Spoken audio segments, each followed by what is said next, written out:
여기 있는 이 자기 자신을 부인하는 거, 두 번째 자기 십자가를 지는 거, 그리고 난 뒤에 예수님을 따르는 이 코스가 제자 사역의 핵심입니다. 예수님의 사람이 사는 아주 기본적 원리고 단순하지만 요 길에 들어서지 못해서 우리가 문제가 있습니다. 만약에 이 본문에 합당한 내 믿음의 성숙도가 일어난다면 여러분은 정말 자유함이 있고 정말 인정받으면서 어디 가든지 정말 으뜸이 되는 사람으로 살아갈 길이 열리는 거예요. 잘 새겨 들으시기를 바랍니다. 그래서 우리는 자기를 부인하다는 용어를 좀 더 다양한 각도에서 이 원어를 조금 끌어오면 이런 것이에요. 첫 번째가 자기와 자기의 관계를 끊자. 조금 용어가 이해가 안 되실 겁니다. 두 번째로 자기 자신을 거절하고 자기 자신과 어울리는 것을 좀 내려놓고 밖을 보는 겁니다. 또 한편 더 가면 내가 나를 버렸고 내가 나를 왕따시켰어. 우습죠?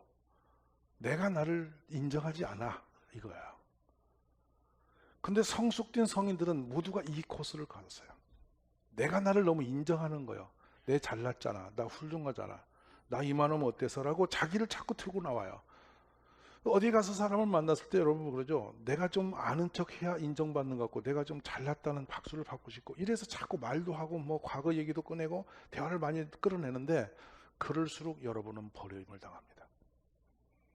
내 잘났다고 머리 들수록 사람들에게 내침을 당하게 됩니다. 근데요, 자기를 부인하고 상대를 존중해주고요, 나를 지우고 상대를 인정해주고요, 내가 인정받고 싶은 곳에 상대를 세워주면요, 나는 덩달아 존귀한 사람 됩니다. 그런 삶이 참 원리인데 우리는 그것을 못하도록 가려버린 거예요. 그래서 예수님의 사람으로 살려면 자기를 먼저 부인하는 법을 배워 이거예요. 그리고 난 뒤에 사명을 지고 나를 따라와 이렇게 말씀하신 거죠. 이 부분이요, 다수의 사람들이 전부 이 부분에 대해서 우리가 포기를 못하는데 생각해 보십시오. 이 세상에서 무엇보다 중요한 건 내 감정에 충실해요. 사람들이 내 감정 때문에 원수 만들고 내 감정 때문에 속상하고 내 감정 때문에 분노합니다. 그 내 감정 때문에 사람들과 거리를 주기도 하고 내치기도 합니다. 여러분, 내 감정 하나만 죽여버리면 싸울 일이 없습니다. 근데 감정에 너무 충실하죠. 그것도 자기 자신을 부인하지 못한 모습입니다. 2000전에 갈릴리 호수가에서 그들의 생업이 단순했습니다. 이쪽에는 밀밭, 포도밭, 그리고 고기 잡는 거예요. 근데 소득이 좀 높은 것은 고기잡이였죠. 그래서 좀 유능한 사람들이 고기잡이로 많이 가는 것 같습니다. 근데 그 당시에 배를 띄웠다는 것은 잘 사는 사람이에요. 청년들이 여럿이 자기 배를 가지고 밤을 새워서 그물을 내렸습니다. 근데 고기를 한 마리도 못 잡았죠. 허탈한 마음으로 아침에 나와서 그물을 씻는데 예수님이 그곳에 오셨어요. 오셔서 그 배에 오르자는 거예요. 빈 배에 오르셨어요. 그리고 설교를 하세요. 그러고 나서 제자들에게 저 깊은 데 가서 그물 좀 내릴래? 그래요. 여러분, 상식적으로 청년 시절까지 배를 경영하면서 그 작은 호수에서 그물질만 했으면 이 물때와 고깃대를 잡는 방법이 예수님이 전문가입니까? 이 청년이 전문가입니까? 하도 들은 얘기가 대답도 싫으십니까? 익숙한 생활의 경험됨으로 그들은 물고기 잡는 데는 도사입니다. 그러니까 배를 띄워도 고기를 잡는 분들은 바다 지리를 알고 물때를 알고 고깃대가 오고 가는 때를 알아요. 그러니 베드로와 더불어서 거기 있는 청년들은 감히 누가 갈릴리 조그마한 호숫가에서 고기 잡는 것에는 물어보면 안 돼요. 말하면 안 돼요. 최고의 상위 버전을 갖고 있는 사람들이에요. 근데 고기를 한 번도 안 잡으신 예수님이 갑자기 나타나 설교하시더니 저 깊은 데도 그물 내려. 여러분, 그물이 그 당시에 손으로 기른 그물이 지금 여러분 이렇게 저인망 그물이 아닙니다. 잘 생각하십시오. 한 자라밖에 안 되는 그물을 깊은 데 내리면 고기가 오겠어요? 그걸 고기 때는 원래 깊은 데 안 삽니다. 얕은 데 살지. 왜냐하면 프랑크톤이 밖에가 있어요. 그러니까 이게 수초가 좀 있고 물이 이렇게 약간 좀 이렇게 꾸중하게 생각하고 살짝 움직이는 고기는 거리 가요. 걔들도. 또 공과 있으면 그들도 숨을 못 쉬니까 자꾸 뽀뽀뽀 올라가서 도망칩니다. 그러니까 고깃대를 잡으려면 약간 얕은 곳에서 그물을 싹 쳐놓고 이렇게 배를 몰고 해야 고기가 잡히는데 이건 말도 안 되는 상식도 아닌 이야기를 하시는 거예요. 그때 제자들이 뭐라고 말하냐면 우리가 밤새 헛금을 했지만은 말씀에 의지해서 그냥 금을 내내 가서 내릴게요. 긍정입니까 부정입니까? 이건 억지로 그냥 마지못해서 하라니까 해볼게요. 한번 해볼게요. 근데 여러분 그물을 내리는 게 쉽겠어요? 어렵겠어요? 여러분 안 해보시니까 남의 말인 거예요. 그물을 밤새 헛손질해서 그 하나도 안 잡힌 그물을 아침에 다 땀을 떠서 다 씻어서 다시 저장한 것을 다시 내리러 가자 깊은 데로 어려워요. 짜증나는 일이에요. 날 샜다 이거요. 근데 또 하나 이거예요. 여러분 놀던 일도 또 한 번 하면 힘들어. 잘 생각하시라고. 첫 판이 흥미로 하는데 그 판에 이들은 말씀에 의지해서 그물을 내렸다는 거예요. 그것이 자기 부인의 시작이에요. 내 상식 경험 떠나서 그래 말씀이 예수님이 선생님이 하라니까 한번 해볼까? 이러고 간 거, 자기를 지우고 간 거죠. 이게 자기 부인의 조금 접근성 있는 부분이요. 근데 이제 진짜 그물이 찢어지도록 고기를 잡아봅니다. 놀랬습니다. 그리고 제자들이 우왔습니다. 서로 그냥 배가 가라앉을 것 같은 분위기입니다. 나눠서 고기를 잡고 나오는데 그때 베드로가 한 말이 있습니다. 주여 나를 떠나소서. 나는 죄인으로소이다. 베드로가 이 고백대로 살았으면 큰 사람 됐을 겁니다. 이때 정말 베드로 기가 막힌 고백합니다.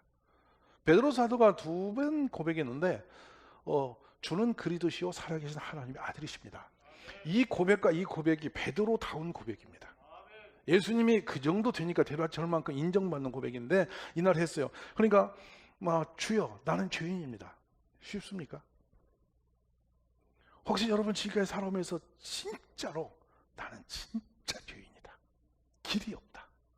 아이고 주님 나 같은 사람도 아닌데 나를 버리세요. 내가 예수님 이름으로 예수님 믿는다 하는 자체가 이거 부끄러운 일이니까 저를 아예 내버리세요. 이렇게 철저하게 자기를 내려쳐 본 적이 혹시 있으세요? 그러니까 이 고백 없이 우리는 그냥 교회를 다니는 거예요. 좀 위험한 신앙입니다, 여러분. 우리는 많은 지식을 섭취해야 되고 뭔가 경지 있고 품격을 갖추고 겉모양을 갖춰야 사람이 성숙된 사람으로 착각을 합니다. 그런데 우리 예수님은 자기를 내려놓을수록 큰 사람이라고 해요. 신비로운 구조예요. 근데 그렇게 살면 정말 존경받습니다. 그렇게 살면 정말 인정받습니다. 정말 그분에게 하나님의 우리가 낮아질 만큼 하나님의 능력으로 채우십니다. 이것을 우리가 깨닫는 지혜가 있어지자 이 말씀입니다. 자, 그래서 주여 나를 떠나서 나는 죄인으로소이다. 이제는 지금까지 자기 자랑과 자기 기술력을 가지고 살아왔던 그가 갑자기 예수님께 모든 걸 내어놓고 포기하면서 손들어 항복한 장면이죠. 오늘 자기를 부인한다는 것은 주님 앞에 항복하는 것입니다. 우리가 그런 자리로 나갈 수 있기를 주의 이름으로 축원합니다. 뉴욕에 한 큰 아디론 산맥의 그 계곡이 있습니다. 거기서 한 아주 위대한 그 스승이가 우리 말하면 선교사죠. 도슨이라는 선교사 어느 날 죽음을 맞이합니다. 근데 그 수양회가 열려서 젊은 대학생들을 잔뜩 데려다 은혜를 받는데 그 중간에 유천이라는 친구가 야 이거 쉬는 시간에 조금 흥을 좀 내야지 이래가 지금 말하면 모터보트를 호수에 띄우고 보트로 사람들을 태우고 강에서 놀이를 합니다. 이 한 여학생을 살리기 위해서 자기는 저 호수 속에서 숨을 쉬지 않고 죽으면서까지도 그 여학생을 바쳐오르고 자기는 죽음했죠. 제자 훈련을 받으신 분들은 이게 누구 얘기인지 정확히 아실 겁니다. 내백의 토론을 만들어서 저 해군들에게 복음을 전하는데 전문적인 사역을 했던 위대한 선교사예요. 그는 예수님의 방법처럼 평생 그렇게 살다 그 길을 걸었습니다.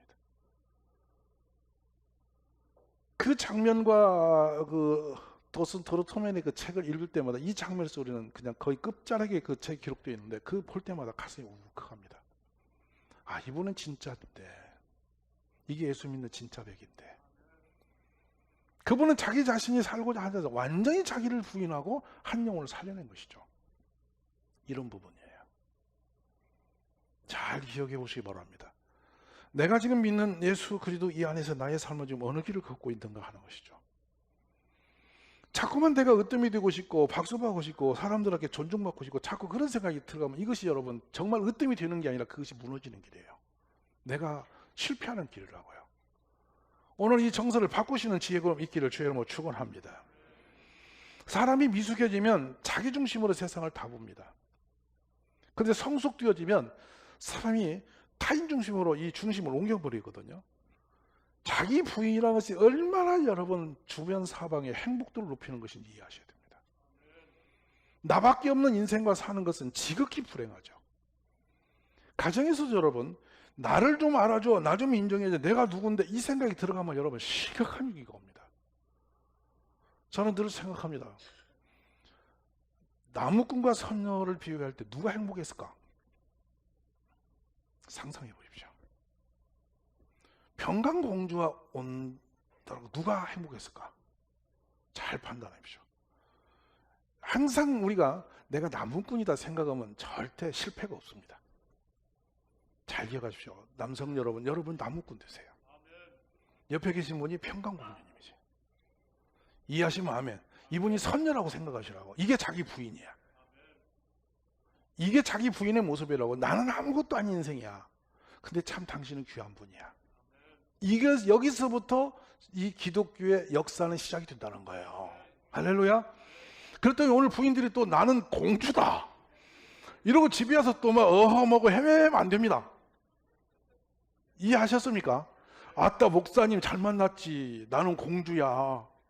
당신은 나는 선녀고 나는 공주고 니는 나무꾼이다. 이렇게 생각하면 이거 큰 착각이에요. 옆에 이사하지 마세요. 착각을 그만 깨시라고. 서로가 같이 그 코스를 가야 되는 이게 기독교 정신이에요. 오늘 자기 부인 없는 하나님의 역사는 일어날 수 없습니다. 그러므로 자기 부인은 썩 쉬운 것은 아닙니다. 그렇지만 오늘 주의 말씀을 듣고 이 부분에서 결단을 하셔야 됩니다. 나는 아무것도 아니에요. 좀 이어서 갑니다. 자기 십자가를 지자. 여러분의 삶의 목적은 어디를 향해서 가고 있나요? 항구에 따른 배가 도착 지점의 항구를 모르고 그냥 바다로 내달려버리면 어디까지 가야 됩니까? 정처 없이 바다 위에 떠 있으면 어떤 상황이 되겠습니까? 좀 더 이해를 돕기 위해서 항공기를 봅시다. 공항에서 이륙하는 항공기가 내릴 곳을 모르고 그냥 향방 없이 하늘로 그냥 내달려버리면 어디 가서 폭파되겠습니까? 반드시 도착 지점을 보고 그곳을 향해서 가고 있는 거 아니겠습니까? 맞으시죠? 저 하늘을 날아가는 새들도 자기가 내릴 곳을 향해서 갑니다. 근데 인생이 내가 어디를 향해 가는지 모르고 내달리면 정말 불행한 사람입니다. 이 부분을 설정을 잘 하셔야 됩니다. 내 인생이 마치면 어느 선에서 어떤 모습으로 내 마침이 될 것인데 내가 무엇을 위해서 무엇을 향해서 어떻게 살아야 될까 이 선을 정확하게 그려내는 거예요. 이것을 사명이라고 말합니다. 바울이라는 사람은 그 인생의 정점을 알았죠. 자신은 로마의 복음을 전하는 데까지 가는 것이 자기 삶으로 목적을 정합니다. 하나님께서 내 사명은 거기까지라는 것이죠. 그 길을 걸었습니다. 험한 길을 걸었지만 그는 굽힘없이 감옥에 갇히고 나중에 죄수가 되어 배에 실려갈지라도 주님은 그를 그곳까지 가게 하셔요. 할렐루야. 우리 인생 마찬가지입니다. 저도 여러분도 모두가 어떤 정점을 향해 지금 가고 있는 중입니다. 중간에 여러분 길을 잃지 마십시오. 가던 길의 방향성을 놓치지 마십시오. 그렇게 사는 게 뭐냐면 주님이 하나님이 창조주로서 나를 이 땅에 보낼 때는 어떤 목적이 있어서 보내셨다. 이것을 깨닫는 것이 사명입니다. 우리 모두 내 인생에 향망 없는 길에 내달리지 마시고 그 목적을 향해서 살아가는 지혜로 믿기를 주의 이름으로 축원합니다. 그리고 나면 그 길을 가기 위해서 우리는 준비할 것이고 그 길을 가기 위해서 뭔가를 준비하고 그 길을 가기 위해서 헌신도의 길을 서야 됩니다. 그래서 내가 그리도 함께 십자가에 못 박혔나니 그런즉 이제는 내가 사는 것이 아니요 오직 내 안에 그리스도께서 사시는 것이라. 이제 내가 육체 가운데 사는 것은 나를 사랑하사 나를 위하여 자기 자신을 버리신 하나님의 아들을 믿음 안에 사는 것이다. 바울 사도가 자기 자신을 정리하면서 이런 고백을 하는 것입니다. 저는 그러므로 우리 가족들이 다 향응 없이 하루하루 거저 아침 먹고 저녁 먹고 점심 먹고 막 이렇게 하면서 하루하루를 이렇게 페이지 넘기듯이 살지 마시고 내가 무엇을 향해서 살아야 되는지 목적을 분명히 하십시오. 가장 위대한 목적은 사람을 살리는 목적이고 복음을 전하는 데 목적이 가장 위대한 사람의 삶의 가치성입니다. 여러분이 그렇게 방향성을 바로 잡으시기를 주의 이름으로 축원합니다. 그렇게 방향을 갖고 십자가를 지르려 보니까 내가 살아서는 불가능하니까 내를 부인해야만 돼요. 나는 정말 무익한 종입니다. 수고를 다하고도 항상 나는 벌레 같은 인생입니다. 나는 소망이 없습니다. 바울이 위대하게 자기 인생 운명을 바꾸는 것은 언제냐면 내가 율법 선생이다, 내가 납비야, 내가 유대인 중에 유대인이고 내가 사도 중에 사도다, 이럴 때는 바울이 전혀 색깔이 안 나타납니다. 바울이 오라 나는 망하게 되었다. 이 사망이 뭐예요? 누가 나를 건져내느냐? 자기 자신의 내면의 질성을 탄식을 하면서 자기를 부인해 버립니다. 그러고 난 뒤에 나는 사도니 사도라 했다. 바울이 점점 성숙되어 가면서 고린도 전서가 뭐냐면 나는 죄인 중에 괴수다. 서서히 자신을 낮은 곳으로 끌고 갑니다. 근데 놀랍게도 바울이 낮아질수록 강한 능력과 하나님의 권세는 점점 더 강해지고 있었습니다. 그래서 그는 고백하죠. 내가 약함 중에 강함 되셨다. 오늘 우리 온 가족이 그 길에 서시기를 바랍니다. 누구를 만나든 어린아이를 만나도 내가 너보다 못난 사람이다. 당신이 훌륭한 사람이야. 내 같은 건 별 수 없어. 그래서 저는 종종 그 시가 있어요. 나를 살포시 치료받고 가시옵소서. 기억나세요? 치료받다는 것은 이렇게 짓밟고 지나가소서. 여러분 혹시 옆에 그 부부가 계시거든. 여보 나를 치료받고 지나가소서. 이래 해보소. 내가 나를 부인하고 내가 이렇게 이 사명을 가지고 그 길에 설 때 옆에 사람은 정말 해피해지는 거예요. 천국이 거기에 일어남을 믿으시기 바랍니다. 그러면서 우리 예수님이 나를 따르거든, 나를 경배해야 되고 나를 높여줘야 되고 네가 화려한 게 치장을 해야 되고 네가 세상에 뭐 어마어마한 어떤 경계에 이르러야 나를 따른다, 이렇게 한 적이 한 번도 없다는 거예요. 신비하죠? 예수님의 수준을 따라가려면 얼마나 우리가 갖춰야만 따라가겠어요. 근데 그런 제목이 1도 없어요. 그리고 자기를 부인하고 라고 한단 말이에요. 그보다 위대한 능력이 없어요. 자기를 지우는 거. 오늘 이 말씀을 거듭 들으시면서 우리가 결단이 있기를 주의 이름으로 축원합니다. 근데 자기 부인이 되지 않은 사람은 어떤 것도 더 걷어갈 수가 없다는 것이죠. 그래서 보십시오. 자기 부인 없이 예수님을 따라간 베드로는 결단하고 용기를 부린 그 밤이 새기 전에 닭이 울기 전에 3번 예수님을 부인합니다. 자기를 부인하지 못하니까 예수님을 부인하고 있어요. 우리의 신앙이 바로 여기서 걸려드는 거예요. 우리 자신을 내려놓으시는 지혜가 있기를 바랍니다. 자기 부인 없고 주님의 십자가 지지 않은 사람들이 선 곳은, 그래서 성경은 자연스럽게 그는 교만한 삶 이렇게 말합니다. 스스로 높아진 자 이렇게 말합니다. 근데 우리가 높아질 때 하나님 우리를 낮은 곳으로 끌어내리시는 작업을 하시죠. 그게 고난의 길입니다. 자, 그러면 여러분, 우리 예수님은 자기 자신을 위해 사신 적이 한 번도 없고 오직 하나님 아버지의 뜻을 이루게 사시면서 예수님이 가장 힘들게 여겨졌고 가장 기분 나쁘게 보신 사람이 누구냐면 바리새인들이었어요. 무식한 사람들이 아니었어요. 그냥 성경 지식이 아예 없고 불신으로 사는 사람들을 주님이 힘들어 하신 적이 전혀 없어요. 다 그들을 우호적으로 보세요. 그런데 성경 지식이 충만하고 정말로 신령하다고 신앙이 철저한 사람이라고 포장된 바리새인들을 극렬하게 예수님이 심지어 뱀들아 독사의 새끼들아 라고 말씀하셔요. 그러면서 그들이 하는 행위를 뭐라냐면 의식하는 자, 이중적 인생이라고 해요. 그런데 문제가 뭐냐면 지금부터 제가 조금 이렇게 적용해드리는 내용에서 우리 자신이 걸려든다면 여러분 오늘 회심하셔야 돼요. 그게 우리들이 매우 불행의 길로 가고 있는 증상들이에요. 어떤 거냐면 보세요. 그들은 말은 옳게 한다. 그들이 말한 대로 살거라. 그러나 그들이 사는 대로 살지 마라. 말은 옳은 소리 다 하고 선생 노릇 한다면 그들은 그렇게 안 살아. 그래서 그들은 의식하는 자야. 가증스러운 자들이야. 유선자다. 가면을 쓰고 포장을 잘해요. 심지어 이들이 나중에는 본인들이 거짓된 삶을 살면서 그 거짓된 것이 진실이 되어버린 양 스스로를 속여버립니다.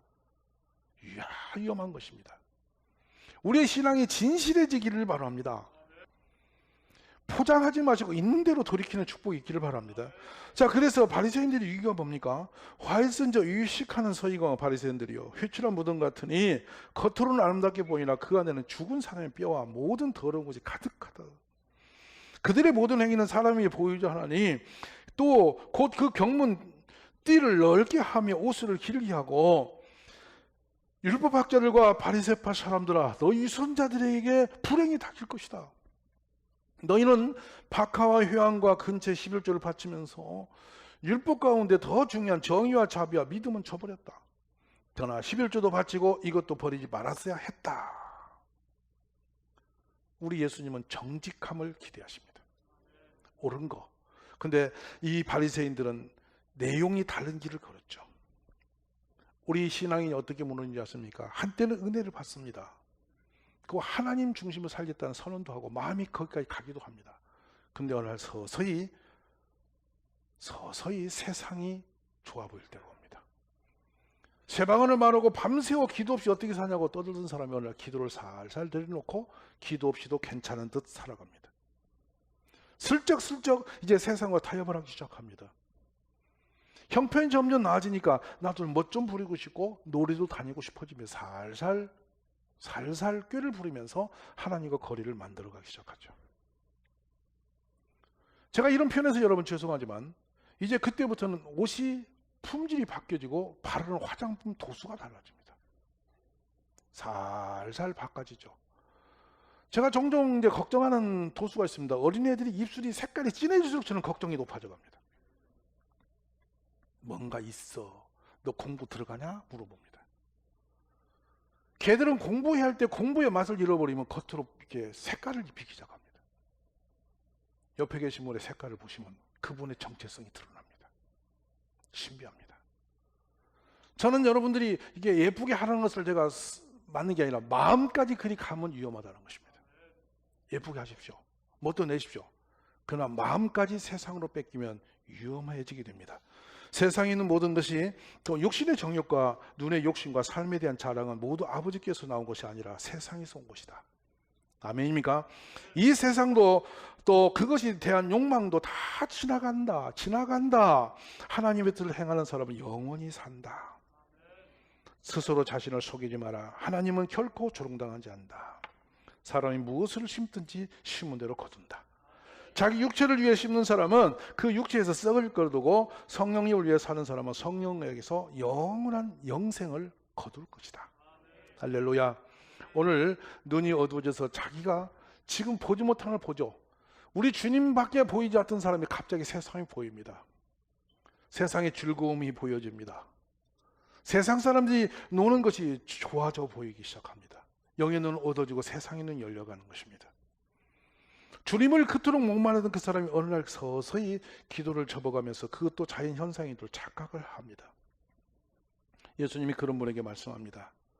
맹인이 어두운 데서 더듬은 같이 너가 백죄도 더듬고 내 길이 형통하지 못하며 항상 앞뒤와 노력을 당할 뿐이니 너를 구원할 자가 없다.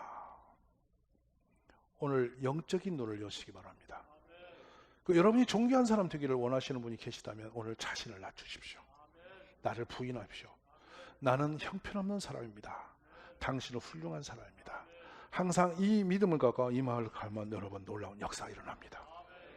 정기적인 예배를 참여하고 기도도 하고 봉사도 하고 때로는 헌신도 하고 또 때로는 성경을 가르치기도 하지만 자신의 가슴에는 성경 구절이 한 구절도 없고 내 삶의 성경의 모습이 전혀 보이지 않게 살 수도 있습니다. 말로는 성경을 많이 읽으라고 하고 성경은 이렇다고 얘기할 수 있고 예수님이 구원자라고 말도 합니다. 그런데 구원의 표가 전혀 없이도 살 수 있습니다. 가짜입니다, 여러분. 거기는 하나님의 역사 일어나지 않습니다.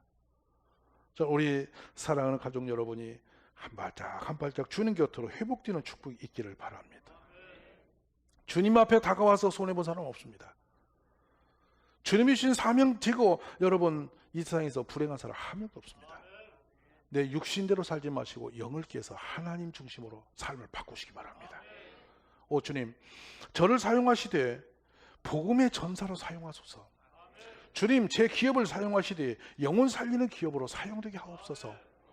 이렇게 기도할 때 욕심 많게 육신의 질병으로 솟아날 길이 없던 녹펠러에게는 새로운 길이 열렸습니다. 어마어마한 부와 재혼을 줬지만 그는 자신을 위해 살지 않고 주님을 위해서 방향을 틀었을 때 위대한 사람으로 살아갈 수 있었습니다. 오늘 우리 가족 여러분이 어버이 주일을 맞이해서 자기를 부인하고 내가 삶의 목적이 무엇인지 다시 한번 정리하시고 그 짐을 지고 주님을 따라가시기를 주여 축원합니다.